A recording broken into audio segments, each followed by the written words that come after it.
Hi, this is Buck Baskin with AdultBibleStudyCurriculum.com, and in this lesson on teaching, this is probably the hardest lesson that I had to learn, and so maybe one of the more difficult ones I've had to teach, and maybe even for you to swallow. But it's the idea of rest, of taking those days that we're called to take to rest and to recuperate and to recharge.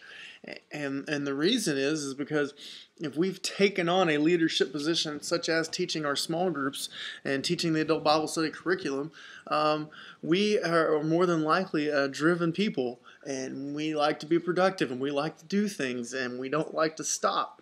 And I know that I'm definitely that way, but I had to learn this lesson and learn that it's so important for so many reasons. Of course, we don't want to burn out. We want to be in this for the long haul. We want to run that long distance race and not that short sprint, because that's what we're called to do. That's what Scripture challenges us to do. But also because we need great leaders and teachers in the church, and so we don't need to lose them and lose us. I know that sounds a little arrogant, but it's okay. I just kind of want to affirm you in the fact that you're a great leader, you're a great teacher. We don't want to lose you in the service that you bring to the Christian community. And so taking these days of rest will keep you from burning out. It also keeps you humble. I never really fully understood the idea of taking a Sabbath day of rest. I understood that God rested, so we had to rest, and it just seemed like something I recited. And then I sort of started to study, and I understood that it was when you take a day off, you're saying, God, that you're the one that provides. I don't have to work 7 days a week. I can take a day off, and you're gonna feel my needs, and you're gonna take care of me. And so it's as you sort of stop and you let go and say, I'm not gonna work today. God, you're in charge. It's just that constant reminder that gets us through the rest of the week. Now, obviously, we don't want to be lazy. God did work 6 days, and I believe we should work hard and be productive and be more productive than most, and challenge ourselves in that. But in taking this day of rest, we kind of get humbled and refocused. In order to do this, you have to plan ahead. In our some of our other, I think in my last teaching video, I kind of showed you a studying plan of ways that if you study and prepare right, you could actually take the entire day off, maybe before you teach or some other point in the week, and be fine. So you have to plan ahead. You have to be organized. You have to be structured in order to do this, because you probably have a family, maybe working full-time, maybe going back to school. You've got a lot of responsibilities on top of what you do for your small group.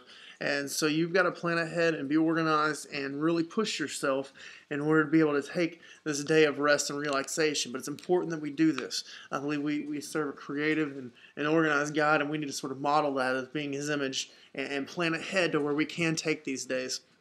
And the last thing is you've got to be intentional. Like I said, I struggle in this area. I want to work all the time. And honestly, probably borderline workaholic at times. And this is why I had to really pray and wrestle with this and do a lot of letting go and just being intentional and saying, no, this is my day of rest. I am not going to do, all these other things. Now, granted, I don't just sit. I read, I study, I pray.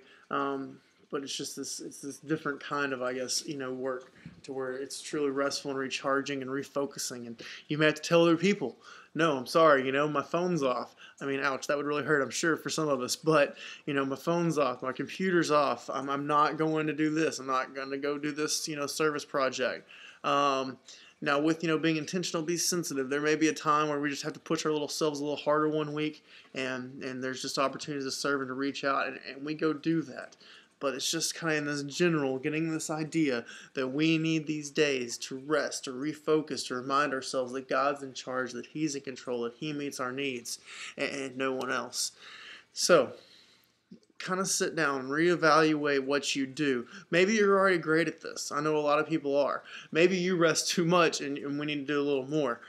Just sort of kind of be open and honest with God. Allow Him to speak to you and decide what you need to do. And then just be sensitive. In every situation, it's unique.